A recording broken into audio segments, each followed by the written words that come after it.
Hello दोस्तों, क्या आपके साथ भी ऐसा होता है कि सबका जीवन तो मस्त चल रहा है, लेकिन आपके जीवन में कोई न कोई समस्या आती ही रहती है।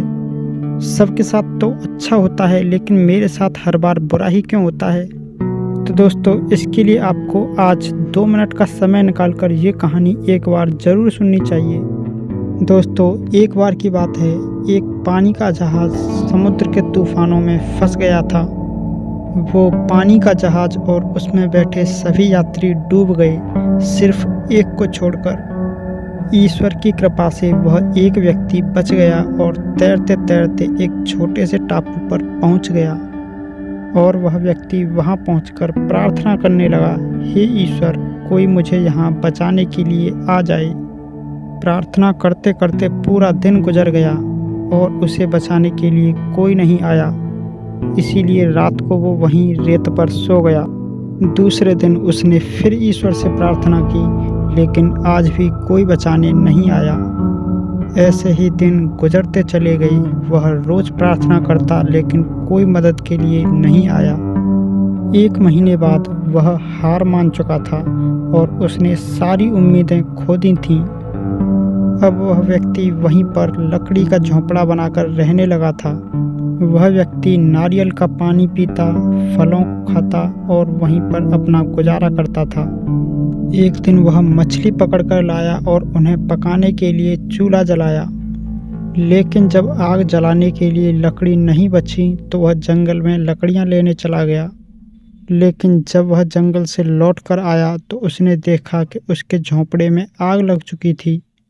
यह देखकर वह व्यक्ति बहुत ज़्यादा निराश हुआ और भगवान से कहने लगा, भगवान, तुम बड़े निर्दयी हो। मैंने जब मदद मांगी थी तब तो आपने मदद की नहीं। इसके बाद जब मैंने झोंपड़ा बनाया तो उसे भी जला दिया। भगवान, तुम बहुत ही निर्दयी हो। ऐसा करके वह पूरे दिन भगवान को कोसते रहा। जब रात हुई तो वह बाहर रेत पर ही सो गया। लेकिन जब सुबह उसकी नींद खुली तो उसने देखा कि एक पानी का जहाज उसके पास खड़ा है। एक बार तो उसे अपनी आंखों पर भरोसा ही नहीं हुआ कि कोई उसे बचाने आया है। वह व्यक्ति उस जहाज में चढ़ा और जहाज चलने लगा। उत्सुकता पूर्वक जब उस व्यक्ति ने जहाज के कैप्टन से पूछा कि आपको कैसे पता चला कि मैं यहाँ फंसा हुआ हूँ, तो कैप्टन ने कहा, कल रात आपने ही तो फायर सिग्नल भेजा था। तो वह व्यक्ति बोला, लेकिन मैंने तो कोई भी फायर सिग्नल नहीं भेजा।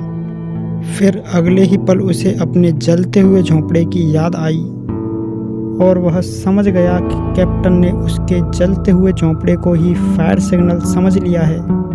अब उसे समझ आ गया था कि झोंपड़े में आग लगना ईश्वर का ही प्लान था, ताकि मैं इस टापू से बाहर निकल सकूं। इसके बाद वह ईश्वर का धन्यवाद करने लगा। दोस्तों, हम अपनी सीमित बुद्धि से दुनिया को देखते हैं, इसीलिए ईश्वर के प्लान को समझ नहीं पाते।